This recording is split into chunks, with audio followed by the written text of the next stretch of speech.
Amagaria. Oh! Ama daha iyi kokusu.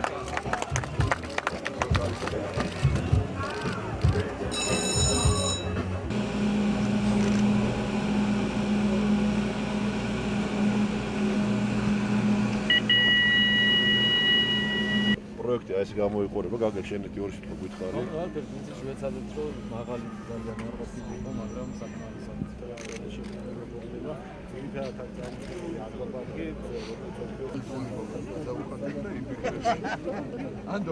ეს არის ძალიან სასიხარულო დღე, მრავალწლიანი პაუზის შემდეგ კოხტას საბაგირო აღდგა, საბაგიროს მთლიანი სიგრძე მნიშვნელოვნად დაგრძელდა, ეს არის უკვე დღეს 3.1 კილომეტრის სიგრძის ტრასა. ამით ეს პროექტი არ დამთავრდება, აუცილებლად გაგრძელდება მიტარბის მხარეს და ეს არის საჯარო კერძო პარტნიორობის ყველაზე მსხვილი მაგალითი დღემდე საქართველოში, როდესაც სახელმწიფო 50 მილიონ ლარამდე ინვესტიციას ახორციელებს ძირითად ინფრასტრუქტურაში, ანუ საბაგირო და გზებში, ხოლო კერძო კომპანია GRDC აკეთებს სასტუმროების, გასართობი ცენტრების და შოპინგ ცენტრების მშენებლობას.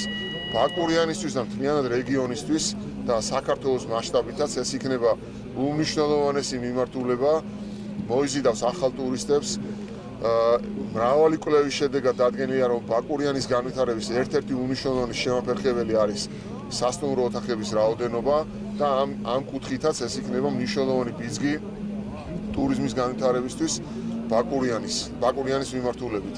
ძალიან მნიშვნელოვანია, რომ ამის გარდა ბაკურიანში შენდება ბიატლონის ტრასა და სხვა სპორტის სახეობები. 2016-ში დამონტაჟდება სამთო ციგების გასართობის სისტემა და მთლიანობაში ეს იქნება 12 თვიანი კურორტი, სადაც ოჯახური დასვენებისათვის შეიქმნება განსაკუთრებულად კარგი პირობები. ასევე უნდა ითქვას, რომ ზამთრის სკოლების მიმართულებით ძალიან აქტიურად მუშაობთ სპორტის სამინისტროსთან და განათლების სამინისტროსთან ერთად და მთლიანად ზამთრის სპორტის სახეობების განვითარება საქართველოში გადაიქცევა ერთ-ერთ ძალიან მნიშვნელოვან პრიორიტეტად.